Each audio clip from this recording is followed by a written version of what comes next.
Hey guys, it's Brandon, aka B.Rich Beauty, aka your beauty best friend. Happy Wednesday, y'all! Kenya Moore files for divorce.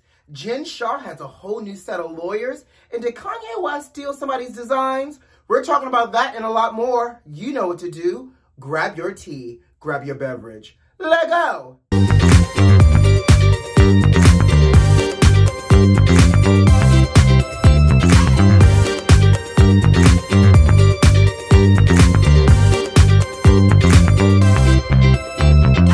Hey beauty besties, happy Wednesday sugar and happy hump day. We are halfway through the week, but most importantly, baby, I'm back indoors. Yes, where the insides and the AC roams free. I love it. But y'all know I love visiting my mom, one. I love the quaint little town that she lives in, Ellensburg, two. But it ain't nothing like being back indoors and in your own space. So I'm back. But you know, I can't help but think about the theme song from Green Acres. This might be before some of y'all time, but you know, there's a lyric in the theme song in the opening that says, New York is where I'd rather stay. I get allergic smelling hay.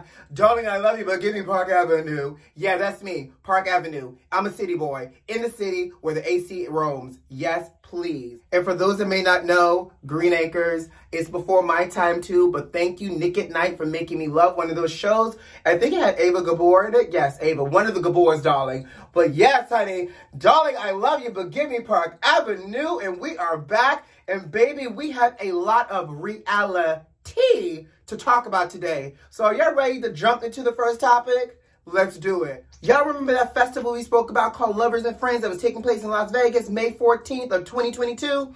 That one. Well, baby, it is a real festival. Not that I didn't think it was real, but that was a festival where there was like 100 people performing and we were trying to figure out how they were all going to perform on one day. And Miss Lauryn Hill was headlining. That festival. Well, apparently, tickets for the festival for day 1 and day 2 have sold out. So much so that Ludacris just did a post right here saying that do we need to add a day 3?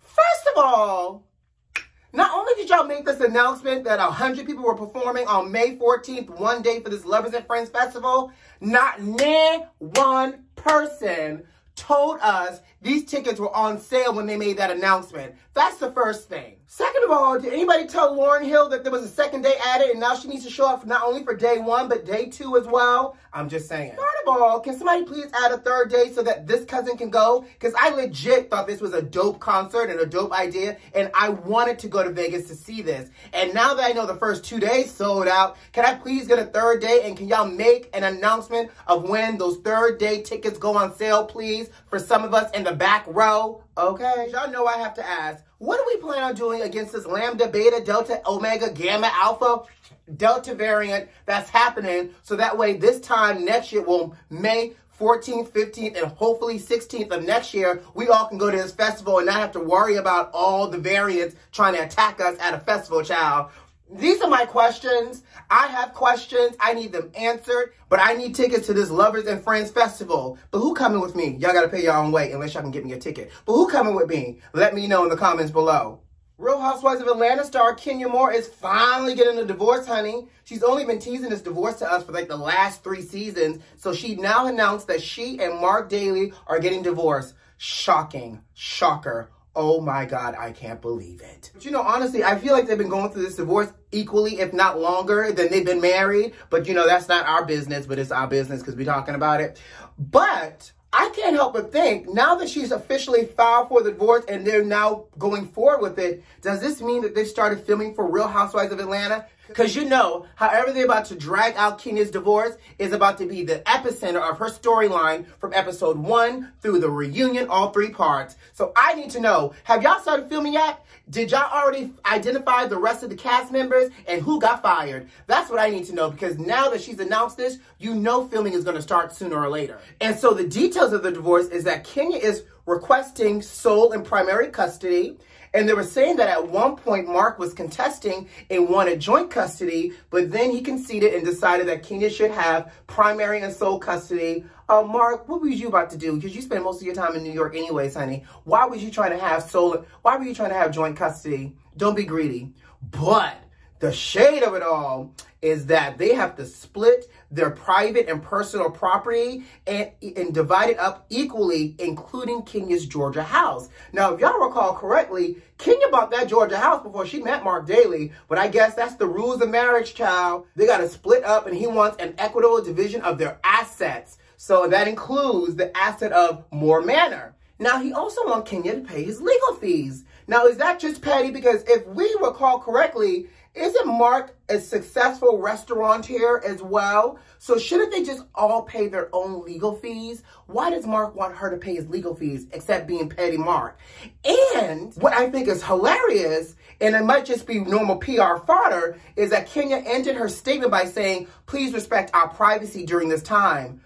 Sis, you're on a whole reality TV show. Let me make sure y'all see my hands. A whole reality TV show. What type of respect or privacy do you want? Because this is now about to play out for all 18 episodes for Real Housewives of Atlanta. So how private can you want when there's about to be a camera in your face, step by step? And I'm sure you're going to have many emotional breakdowns during this process and during the filming because you're going through a divorce. So sis, tell me, how much privacy are you expecting when we're about to see this on Sunday night television about to play out soon? I don't know. Asking for myself. Asking for my beauty besties. I want to respect your privacy, but it's about to be on television. I don't know. Let's move on, though. Baby, it's getting real up in here for Real Housewives of Salt Lake City star Jen Shah. Her first assistant, Stuart Smith, the one who got arrested with Jen about this whole alleged fraud situation. And, you know, her first assistant, Stuart, was her right-hand man, honey. Apparently, Stuart is going to plead, and they're saying that he is going to flip and snitch on Jen. It's about to go down like a Salt Lake City basement. If he flips on her, can you imagine what he knows? I'm telling you, this is about to get ugly before it gets good. Ooh, let me finish powdering. Now, the second thing is they're saying her trial date is going to get moved because there's no available courtrooms. Now, if y'all recall correctly, her court date was supposed to be in October. So apparently they're moving that out because there's no available courtrooms. I'm assuming we're blaming it on COVID and whatever. But also just to kind of give y'all a little back history and a little backstory from like last week, y'all remember she said, oh, I'm going to be attending BravoCon in October. Sis, one, her court date is now moved from October. They haven't rescheduled it yet. But BravoCon 2 has also been postponed to 2022. So if y'all were buying tickets to see Jen Shah at BravoCon, don't get scammed because it ain't happening until 2022. And who's to say if Jen Shah is going to be available? But the getcha gotcha is that the court issued a 10-page document denying all of her motions and everything to get off. Baby, it looks like Jen Shah is going down to the courthouse to fight for her life for real whenever they set this court date. But y'all know this is not it, because I told you we were talking about reality today. Jen Shah has a whole new set of lawyers. Let's talk about it. I don't know if Jen is pulling an R. Kelly and trying to get a whole new set of lawyers right before she's about to go to court, but apparently her now ex-lawyer, Daniel Alonzo, told the court that he was leaving the case, along with his other colleagues as well. Now, Daniel worked for a law firm, and he and his colleagues worked for a law firm that represented A-list celebrities, including people like Johnny Depp. So Daniel Alonzo, Henry Ashbill, and Michael Chu are now all leaving the case. That can't be good. Well, Daniel is saying that Jen Shah has found all new lawyers on her own, so basically she fired them behind, and she hired a lawyer by the name of Priya Chandra, and she's apparently the lawyer for a boutique law firm. So apparently, and I apologize if I'm mispronouncing her last name, Ms. Chandra's website says that she has experience in the most sophisticated of cases, from representing white-collar crimes to homicide. Baby! Jen Shah said she is preparing for the doomsday, and she needed somebody that was going to be well-versed in white-collar crimes. Isn't fraud a white-collar crime? That Ms. Chandra also represents people in regulatory cases as well. When I think about regulatory, again, I think about fraud and defrauding and wire things and money laundering and all types of things that is spelling out all the allegations towards Jen Shah. So it hasn't been made clear why Daniel Alonzo and his other colleagues were fired, but they're saying that they do not plan on taking legal action against Jen Shah due to her unpaid billing hours that she still owes them. Oh, really? So something tells me something happened deep down in the water, in the testimonies, in the conversations that has them willing to back away without being paid. Because I want to know a lawyer who put in all this work, honey, with a high-profile client always in the news to not get paid for unpaid hours and not come after her. Something don't seem right. But he is saying that he hopes to be removed from the case ASAP. See, so again, why you want to be removed so fast? But he did say that he was going to work with her new lawyers and her new team, Priya Chandra, to get her up to speed to basically be able to take over as soon as possible. Baby, I told y'all this tea was hot today. We're going to keep an eye out on Jen Shah and these lawyers and when this new court date is, because again, they can't find courtrooms. So apparently all of this has been postponed, which was supposed to take place in October. Whew, let's move on. Kanye West is back in the news, and it's not because this Donda album has been released, child, but he's back in the news for allegedly stealing the designs of some up-and-coming designers by the name of Infinity God. Well, apparently, and the receipts prove that Infinity God's designers sent Kanye some merch, so that way, I guess, you know, for publicity and all the other great stuff. Kanye West FaceTimed one of the designers and invited them to come to the Mercedes-Benz Stadium in Atlanta to meet them. So they drove 9 hours to the Mercedes-Benz Stadium to meet Kanye. He met with 2 of the designers and made them sign an NDA, by the way. They also brought him more merchandise, and now they said, fast forward, the Donda merchandise that Kanye sold at his album listening party in Atlanta was basically a ripoff of their design, minus the infinity symbol within the triangles and stuff like that. Y'all can see the pictures. Now, here's my thing, Kanye.